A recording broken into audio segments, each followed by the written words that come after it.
Thomas Dixon was a World War I veteran, a member of the American Legion in France, and a Cherokee tribe chief with the title Chief New Moon. Other than this, little is known about his early life. In the 1930s, he linked up with the German-American Bund. He was a personal friend of the then Bundesführer Fritz Kuhn. Chief New Moon would regularly attend the German-American Bund meetings and became a frequent speaker himself. He would say that the Bund was, quote, the only patriotic organization in America that is going places. The Bund considered the natives to be descendants of the, quote, true Aryans, and worked closely with Chief New Moon to recruit natives into their movement.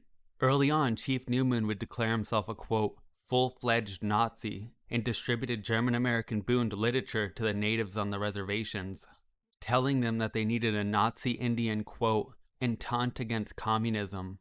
Chief New Moon was described as a tall, swarthy man with high cheekbones, sleek, black hair, and a flair for rabble-rousing. Chief New Moon would be one of the main speakers at a Bund rally in Milwaukee, along with former United States Surgeon General Colonel B.G. Blackie, speaking before they would introduce the crowd of 2,000 to Fritz Kuhn. Chief New Moon would give a speech at Camp Nordland in Andover, New Jersey.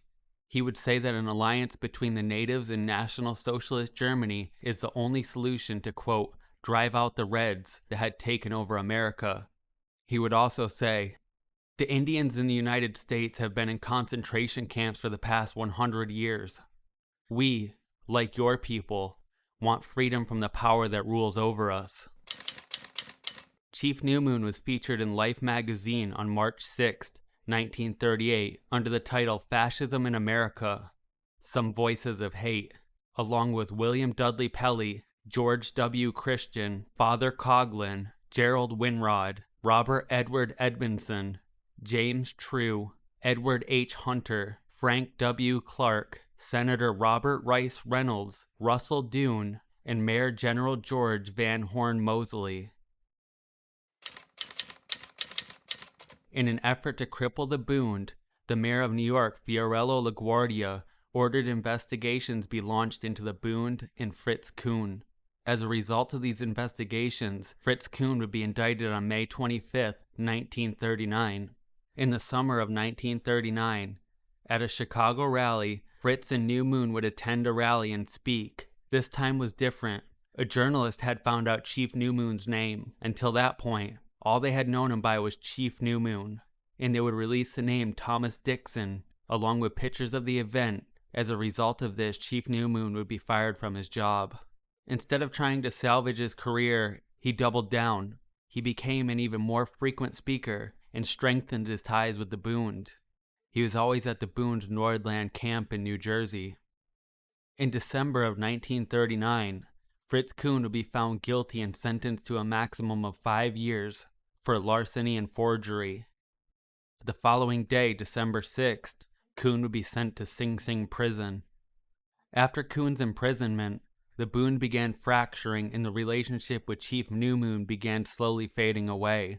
He'd begin doing his own thing, promoting National Socialism to the natives and giving speeches on his own apart from the Bund.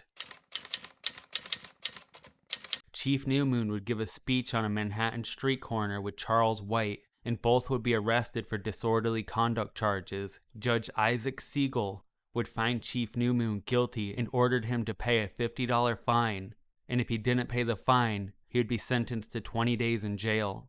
During the start of American involvement in World War II, Chief New Moon would work with various groups to distribute anti-war materials, saying that all Americans should oppose America entering a war against Germany, and worked advertising the speeches of anti-war pro-National Socialist groups in an effort to push Americans to join them, or at least take an anti-war stance.